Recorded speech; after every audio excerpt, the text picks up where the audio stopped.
We're now live, Leader.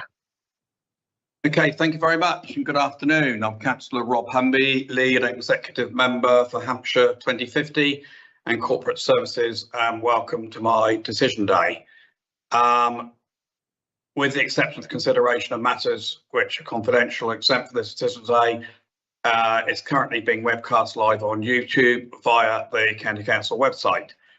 So I'd like to welcome Councillor Ros Chad, Deputy Leader, Executive Member for Hampshire 2050 and Corporate Services. We've just heard that Kirsty North hopefully will be joining us. She's Executive Member for Performance, HR, Comms and Inclusion and Diversity. Also welcome to Councillor Jonathan Glenn, Select Committee Chairman. Councillor Adrian Collett, Opposition Spokesperson, is present, yes, and Councillor Louise Parker-Jones, Opposition Spokesperson. Welcome to you all. Okay, so we go straight in deputations. There are no deputations being received for today. So we will go straight into agenda item 1, awards from the community grant schemes. And I think Emma Noyce, Emma, you're going to present this, please. Thank you very much. Over to you, Emma. Certainly. Good afternoon, Leader, Deputy Leader and members. We have 4 applications before you this afternoon, 2 from the Leaders Community Fund. The first is a recommended award of £15,500 towards a significant project to improve, conserve and restore the diving museum in Gosport. And the second recommendation £3,400 towards the eligible elements of a community focused project in Chawton House Library. There's 1 application under the Parish and Town Council Improvement Fund, and that's a recommended award of £5,278 towards an energy efficiency programme in Shawford Parish Hall, the applicant being Compton and Shawford Parish Council for that one. And finally, a Rural Communities Fund application for £5,000 towards the New Forest Show. I can confirm that there are no further changes since the briefings we've done with you, and therefore I point you towards the recommendations. Okay, Emma, thank you very much. And just for those that could be tuning in, we go through quite an extensive process and there's a set down criteria, and certainly have been through these at previous briefings with the Deputy Leader as well. And also always note that with support from local members on all these. So I'm just going to ask if any other members have anything to add to this report and these. No, I'm getting a lot of shaking of heads and no. Okay, so Emma, thank you very much. And as I say, just to stress again, the process that we go through to get to this point is very extensive and that criteria. So very happy to accept the recommendations and the grants as set out in paragraphs 2A to C on page 3. Emma, thank you very much. Thank you. Okay, so we go straight into agenda item 2. This is appointment to outside bodies. There's only one there. Lou, do you need to take us through that, or is it just, yep? It's just a replacement appointment for the Strategic Aviation Special Interest Group, whereby we're recommending that Councillor Ros Chad replace Councillor Rod Cooper on that body. Okay, thank you for that. It's also to note that's up until the withdrawal of the County Council in 2025, subject to any work that Ros does in between there. It's also, I think, from my point of view, worth noting that since the Deputy Leader went skydiving with a Red Devil, her interest in everything aviation has increased considerably. I don't know why, but, you know, you read into that what you will. Councillor Chad, would you like to make any comment now I've made that comment? No, thank you very much, Leader. I'm happy to take up the post. Absolutely. I've got a question. I have got a question on that actually. Did the parachute work? Is she all right? Still here. Yeah, still here. Yeah. Thank you, Councillor Chad, and also just noting that Councillor North has now joined us. Well done, Kirsty. Thank you for that as well. Okay, so very happy to accept the recommendations on where are we? As they are, as set out in the paper. Yes. Okay. Yeah. So everybody happy with that? No other comments from anybody else? No. Okay. Thank you all very much. Okay, so we will go straight on to agenda item 3. So this is the corporate office accommodation, less the exempt appendices. I will say that I don't intend to go into exempt at the moment, but we'll see how any questions that do arise. But just remember there are exempt papers to go with this. But if we do, I would clearly need to exclude the public and press on that. And I'm going to ask Rebecca, I think it is, to present the report. Rebecca, hi, welcome. Good afternoon, Leader. Actually, I'm going to hand you straight on to Tim Martinson, who has been leading on this report, and he'll take you, introduce it for you. Okay, great. Thanks, Rebecca. Tim, over to you. Thank you. Okay. The report is seeking agreement on the strategic direction the council should take with regards to office accommodation. And just to be clear, it isn't seeking decisions about specific properties. The paper sets out the strategic options and the review which informed those options, and there are no substantive changes from the briefing that was provided previously. The recommendations are set out in the paper, and I'll just summarise those briefly. The leader and executive member for Hampshire 2050 approves the proposed medium-term strategy to consolidate the use of office accommodation across wider Hampshire, including making more flexible use of retained assets. The second recommendation is that the director of Hampshire 2050 is authorised to confirm which individual assets within scope of review are surplus to the County Council's future requirements.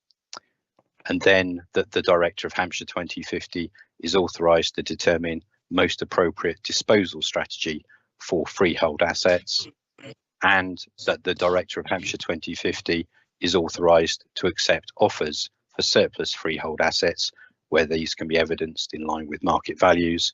And finally, that the director of Hampshire 2050 is authorised to surrender any leases and take any other action reasonably necessary for the implementation of the agreed strategy.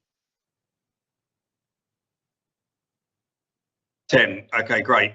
Thank you for that. And as I've mentioned with the other papers that come to D-Days, this has been through an extensive process of many briefings with Councillor Chad as well. And on that note, then I will go to questions, and I have Councillor Collett first. Adrian. Thank you, Rob. My question relates to paragraph 20 of the report, which is in the public section. I don't think I need to in any way stray into the exempt appendices. Yeah. It says that the potential annual revenue savings of 1.8 million have been identified from this. In view of the scale of what's being done, is that really all that we will save by doing this? I would have expected a much higher figure. And of course, we need a much higher figure if we can achieve it. Yeah, absolutely. Asked a similar question, Tim or Rebecca. This is what we've quantified here is the savings purely from office accommodation direct costs. Those are costs related to rates, business utilities, etc.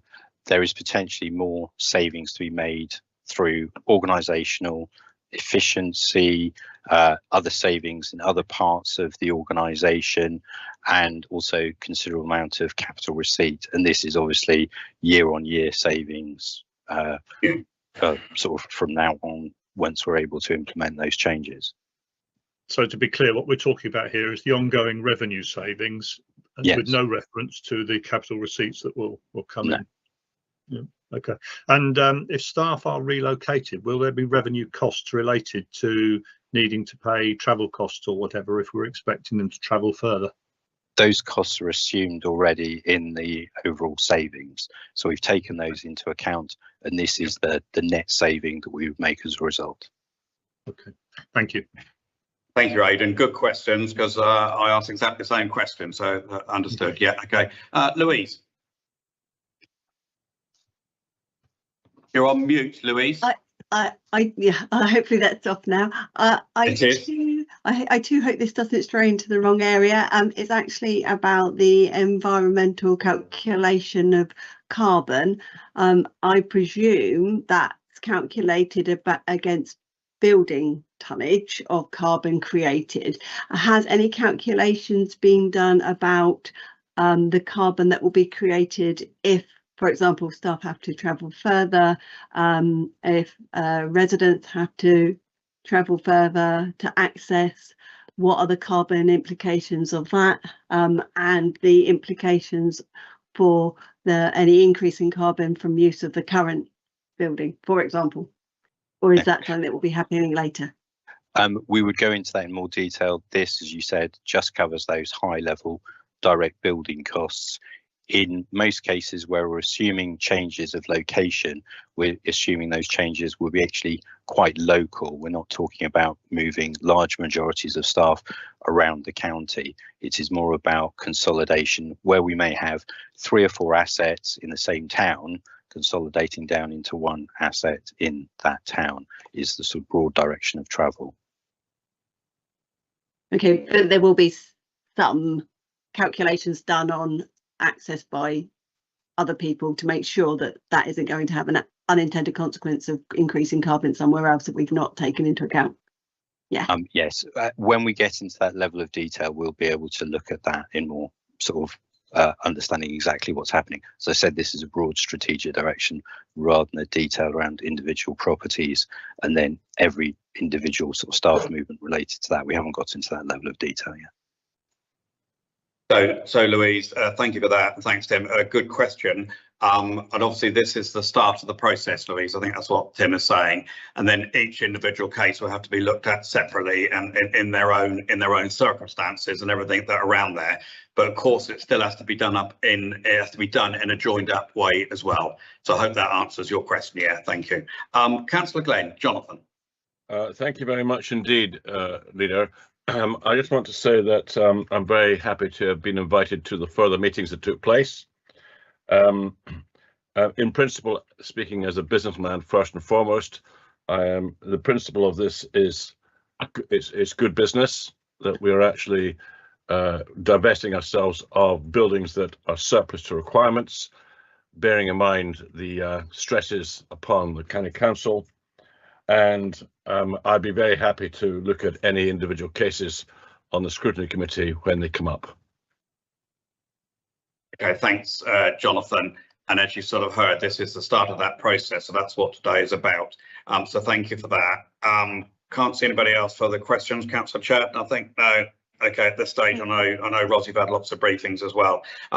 What I would like to say is to say a big thank you to the whole team, Rebecca and the team, and everybody involved with this.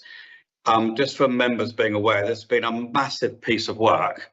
But I also would like to say that it was already ongoing, if you like, before COVID. This has sort of accelerated it to a degree. I mean, now clearly since COVID, the world has changed.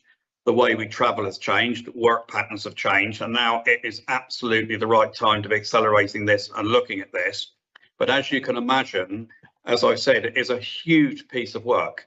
And then you've got to think about the consequences of what we're doing and making sure we have capacity, because sure other things will happen and come out the woodwork. We've got to make sure we then have that capacity to cope with that as well.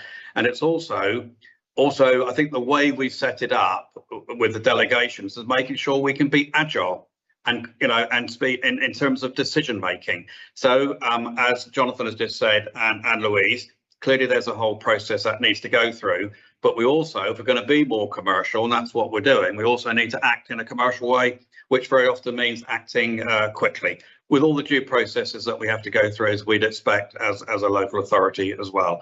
I don't know if anybody else wants to add anything. Rebecca, would you like to just add anything in terms of what I've just said? I'd just like to thank you, Leader, for thanking the team. As you say, there's been a lot of work that's gone into that, but a lot more work that will happen now.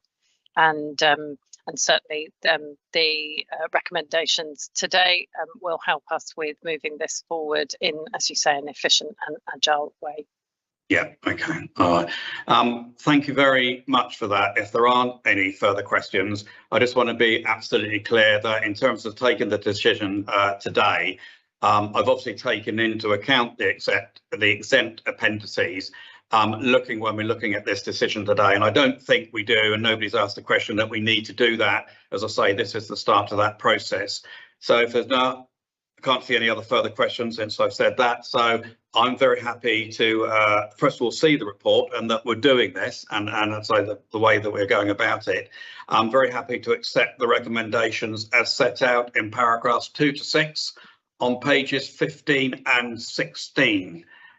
So thank you very much. I'm just going to check in with Louise. There's nothing that I haven't done, is there, that I should have done? You told me like that. So thank you all very much. And then I will ask for the webcast to be ended, please, and let me know when that's happened, Louise, please. Thank you. Will do.